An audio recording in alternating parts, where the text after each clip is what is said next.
নমস্কার বন্ধুরা, মিতা রান্নাঘরে আজকে সব সবজি দিয়ে একটা ইলিশ মাছের মাথা আছে, সেইটা দিয়ে আমি ঘন্ট করব।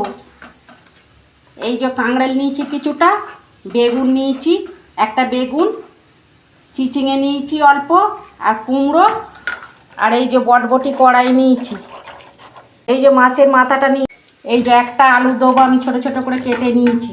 কড়া বসিয়েছি, আমি মাছের মাথাটা ভেজে নেব। প্রথম তেল গরম হয়ে গেছে, মাথাটা ভেজে নিচ্ছি। এই যে বন্ধুরা, মাছের মাথাটা আমি ভেজে নিচ্ছি, আমি তুলে নিচ্ছি।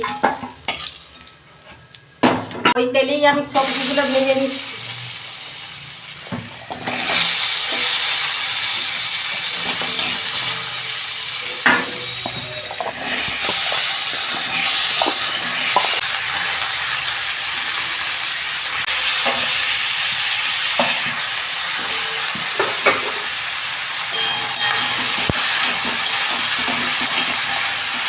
এই ইলিশ মাছের মাথা দিয়ে না সব সবজি দিয়ে ঘন্ট করলে খুব ভালো লাগে। আমি নুন দিচ্ছি অল্প।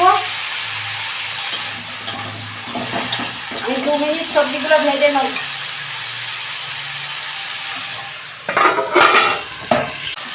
বন্ধুরা, সবজিগুলো আমি আর 2 মিনিট ভাজবো, আর একটু হবে। এই যে বন্ধুরা, ঢাকনা খুলছি। সবজিগুলো আমার ভাজা হয়ে গেছে।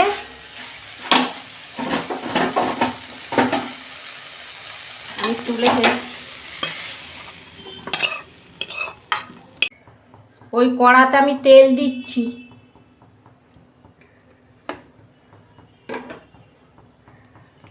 একটা শুকনো লঙ্কা দিচ্ছি ফোড়নে, 5 ফোড়ন দিচ্ছি।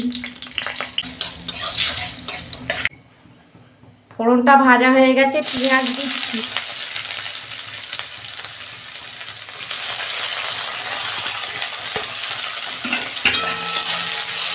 দুটো আমি পেঁয়াজ বড় কেটে রেখেছিলাম, আর একটা টমেটো ছোট। 2 মিনিট আমি ভেজে নেব। পেঁয়াজটা ভাজা হয়ে গেছে। আদা রসুন জিরের পেস্ট দিচ্ছি 2 চামচ। ভালো করে আমি 2 মিনিট কষাবো। এই যে বন্ধুরা, মশলাটা আমার কষানো হয়ে গেছে। অল্প হলুদ দিচ্ছি, নুন অল্প দিচ্ছি।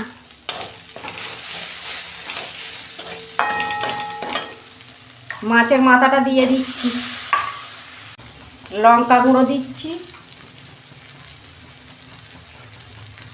ভাজা জিরে গুঁড়ো 1 চামচ দিচ্ছি।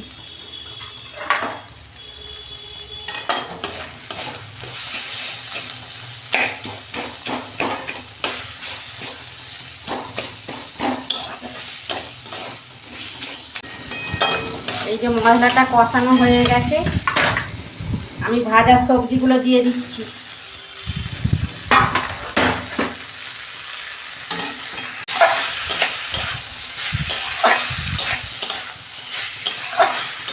এই ইলিশ মাছের মাথা দিয়ে সব সবজি দিয়ে তরকারি করলে না খেতে খুব ভালো লাগে।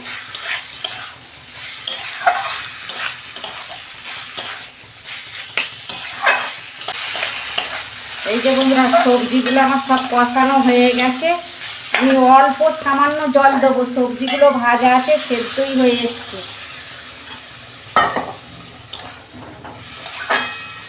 পাঁচ মিনিট মতন আমি ঢাকা দিচ্ছি গ্যাসে ফ্লেমে করে। দেখুন বন্ধুরা, ঢাকনা খুলছি।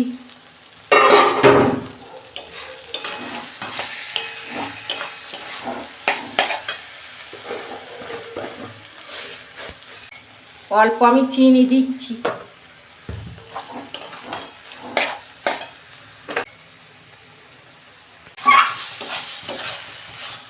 দেখুন বন্ধুরা, ইলিশ মাছের মাথা দিয়ে সব সবজি দিয়ে ঘন্ট আমার হয়ে গেছে।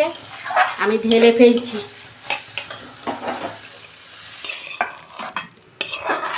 দেখুন বন্ধুরা, ইলিশ মাছের মাথা দিয়ে ঘন্টটা না অনুষ্ঠান বাড়ির মতন হয়েছে। আপনারা এরকম একবার হলেও করবেন, আর কমেন্টে লিখবেন। আমার রান্নাটা যদি ভালো লাগে আমার পাশে থাকবেন, লাইক কমেন্ট সাবস্ক্রাইব করবেন, আর প্রচুর প্রচুর শেয়ার করে দেবেন। এর আমি নিত্য নতুন রান্না আপনাদের পাশে তুলে ধরবো। সবাই ভালো থাকবেন, সুস্থ থাকবেন। দেখা হচ্ছে পরের ভিডিও। ধন্যবাদ।